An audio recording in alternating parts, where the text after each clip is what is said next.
Hello everyone, Chris Assis here, and today we have another one of the exercises of the week, and we're going to be looking at posture, uh, balance, and managing our frame. So similarly to our work, the work that we started in the during our midweek tango practice, we want to take responsibility for our part in that partnership.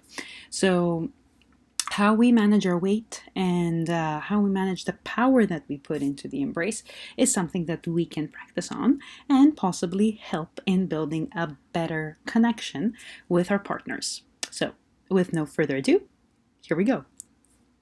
Start in a tabletop position and give yourself some time to find the proper alignment. I know the cue here is 90-degree angles over knees and of hips and shoulders, but the truth is we don't have such a condition in our joints. So considering their curved surfaces, try to find the proper alignment before you transition into a 3-point balance and now into a 2-point balance. And then you start to move. So every step you need to give yourself time to prepare for. So from a 4-point balance to a 3-point, getting one leg off, to a 2-point, and then to moving. Good cues that will you should be looking for are whether you're breathing with ease, whether you're feeling any discomfort or shearing forces going towards the side of your standing hip or towards the side of your shoulder. That means that there is some misalignment.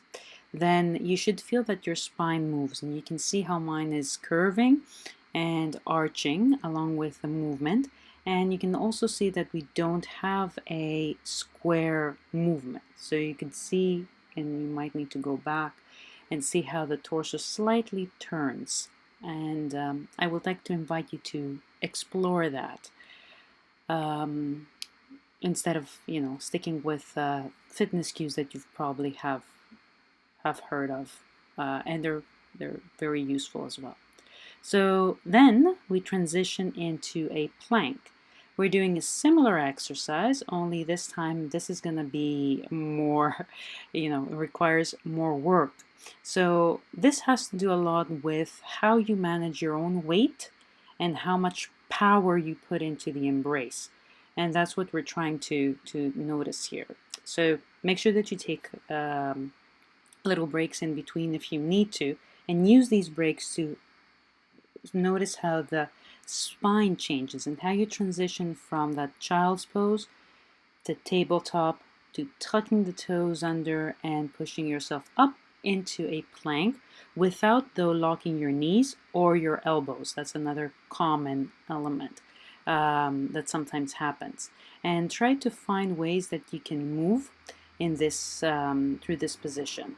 Notice also that again my spine is moving against quite a few fitness cues, but our intention is slightly different here, is to find the movement of the spine and not to hold the spine immobile to work the muscle, which is usually what we're looking for in a fitness class.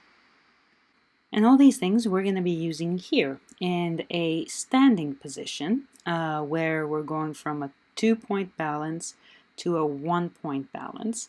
So standing on 2 feet versus standing on 1 foot, and changing the orientation of our body and also extending the leg. So here too, you will notice that as you are changing, you want to have some absorption in the standing knee. You want also to allow for your hips to move slightly back as your body is moving forward, and you want also to allow for your spine to change similarly to what we did in the tabletop and the plank. So you will allow for your for some extension and some flexion in the spine to match the action of the legs. Hopefully I'm changing my direction here just so you can see it a little bit better. Notice that there is already an opening in the hips, and see the extension and flexion here. You'll see a little bit better as the knee comes in. That, there we go. That we have a change, slight change in the curve of the spine. Also notice that this is not a square movement.